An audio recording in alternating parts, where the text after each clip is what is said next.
Hello, good morning. എല്ലാവർക്കും സ്വാഗതം. ഞാൻ ഇന്നൊരു പഴുത്ത പപ്പായ കൊണ്ട് ഒരു ജാം ഉണ്ടാക്കാൻ പോവാം. പച്ച പപ്പായ കൊണ്ട് ഞാൻ 2-3 തരത്തിലുള്ളത് ഉണ്ടാക്കി. നിങ്ങളത് കാണാൻ ശ്രമിക്കുക. പച്ച പപ്പായ കൊണ്ട് അലുവ ഉണ്ടാക്കി, ഫ്രൈ ഉണ്ടാക്കി, അച്ചാറുണ്ടാക്കി. ഈ 3 കൂട്ടം ഉണ്ടാക്കിയിട്ടുണ്ട്. ഇന്ന് ഞാനൊരു പഴുത്ത പപ്പായ കൊണ്ട് ജാം ഉണ്ടാക്കാൻ പോവാം.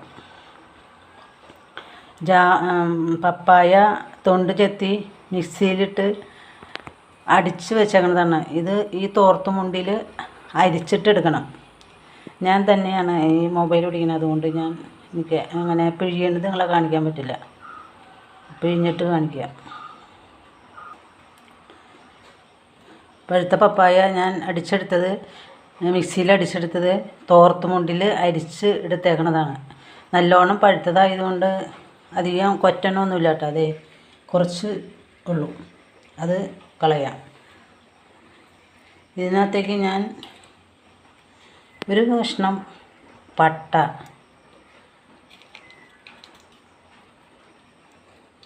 ഒരു 3 ഗ്രാമ്പു, 250ൻ്റെ കപ്പാണിത്. ഇത്രയും പഞ്ചസാര, 200 ഗ്രാം ഉണ്ടാവുമായിരിക്കും.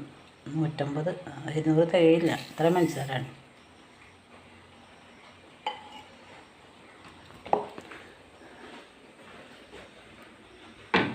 ഇത് ഞാൻ അടപ്പത്തേക്ക് വയ്ക്കുകയാണ് കേട്ടോ.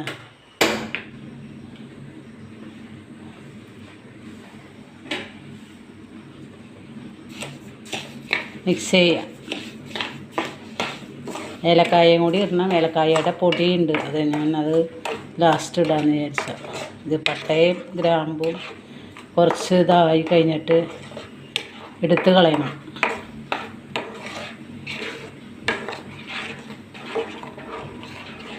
പപ്പായ എല്ലാവരുടെയും വീട്ടിലുള്ളതായതുകൊണ്ട് എല്ലാവർക്കും എല്ലാ കാര്യങ്ങളും ചെയ്തു നോക്കാൻ എളുപ്പമാണ് കേട്ടോ. എല്ലാവരുടെയും ഒട്ടുമിക്ക ആൾക്കാരുടെയും വീട്ടിൽ തന്നെ ഉണ്ടാവാത്തവരുടെ വീട് കുറവായിരിക്കും. അതുകൊണ്ട് എന്ത് വേണമെങ്കിലും ഉണ്ടാക്കാൻ പ്രശ്നമില്ല. പൈസ കൊടുത്ത് വാങ്ങിക്കേണ്ട, ചെയ്യാനും എളുപ്പമാണ്. ഇപ്പോൾ വറ്റിച്ചെടുക്കേണ്ട ബുദ്ധിമുട്ട് മാത്രമേ ഉള്ളൂ. അച്ചാർ അടിപൊളിയായിരുന്നു കേട്ടോ. നല്ല ടേസ്റ്റുള്ള അച്ചാറായിരുന്നു പപ്പായ അച്ചാർ. നിങ്ങളത് കാണുന്നവർ ലൈക്ക് ചെയ്യുക, സബ്സ്ക്രൈബ് ചെയ്യാത്തവർ സബ്സ്ക്രൈബ് ചെയ്യുക. തൊട്ടടുത്ത ബെല്ലും ഓളും കൂടി ഒന്ന് പ്രസ് ചെയ്താലാണ് ഞാനിടുന്ന വീഡിയോകളൊക്കെ നിങ്ങൾക്ക് കിട്ടുകയുള്ളൂ. നിങ്ങൾ കാണാൻ ശ്രമിക്കണേ. കാണുന്നവർ ലൈക്ക് ചെയ്യാനും സബ്സ്ക്രൈബ് ചെയ്യാനും ശ്രമിക്കണേ.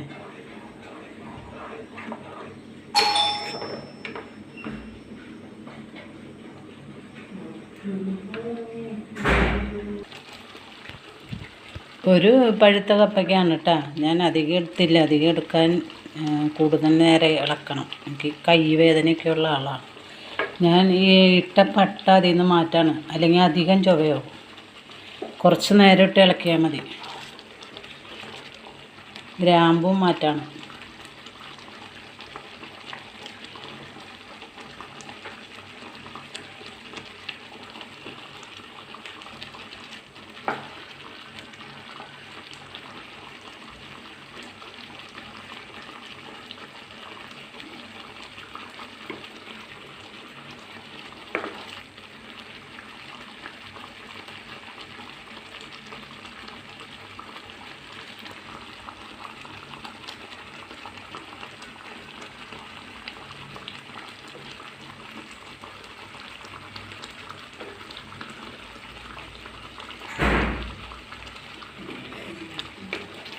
പട്ടയും ഗ്രാമ്പും ഇട്ടത് ഞാൻ അതിൽ നിന്ന് എടുത്തു കേട്ടോ.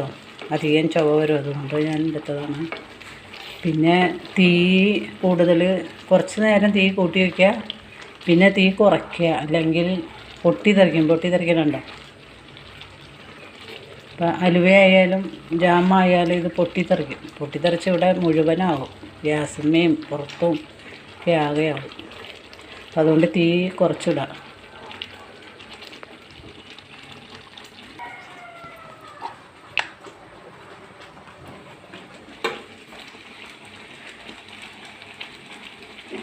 ജാമ് കുറച്ച് വറ്റിയിട്ടുണ്ട് കേട്ടോ. ഞാൻ അതിനകത്തേക്ക് ഏലക്കായ ഇട്ടിട്ടില്ല, ഒരു കുറച്ച് ഏലക്കായുടെ പൊടി ഇടണം.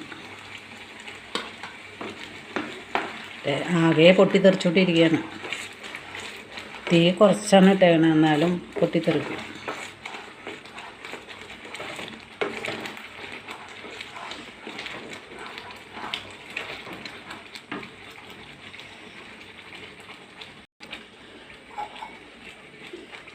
ഒരു കുറച്ച് നാരങ്ങ നീര് ചേർക്കണ്ട കേട്ടോ. ഒരു നാരങ്ങയുടെ നീര് കേടാവാതിരിക്കാനായിട്ടാണ്. നമ്മൾ കെമിക്കലൊന്നും ചേർക്കണില്ല. നമ്മൾ വീട്ടിലുണ്ടാക്കുമ്പോൾ നമ്മുടെ വീട്ടിലുള്ള സാധനങ്ങൾ വെച്ചിട്ട് എത്രയും കേടുകൂടാതിരിക്കാൻ വേണ്ടിയിട്ടല്ലേ നോക്കുള്ളൂ. അപ്പോൾ അതുകൊണ്ട് കേടാവാതിരിക്കാൻ വേണ്ടിയിട്ടാണ് നാരങ്ങ നീര്. പുളിരസമൊന്നും അങ്ങനെ വരില്ല, മധുരമുള്ളതല്ലേ.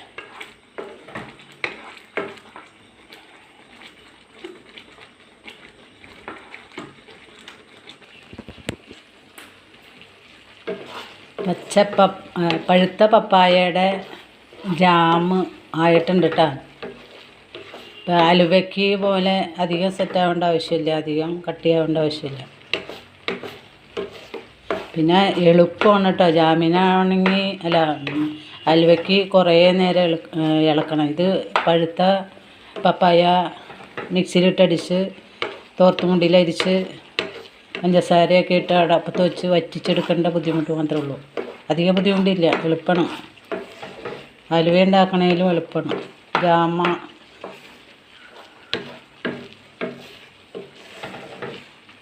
എല്ലാവരുടെയും വീട്ടിലിപ്പോൾ ഞാൻ തന്നെ പച്ചപ്പപ്പായ കൊണ്ട് 3 തരത്തിലിട്ടു.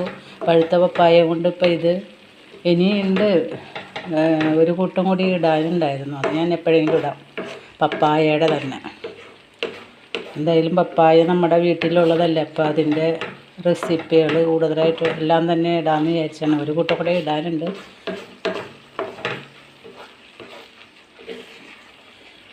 ഇത്രയും മതി.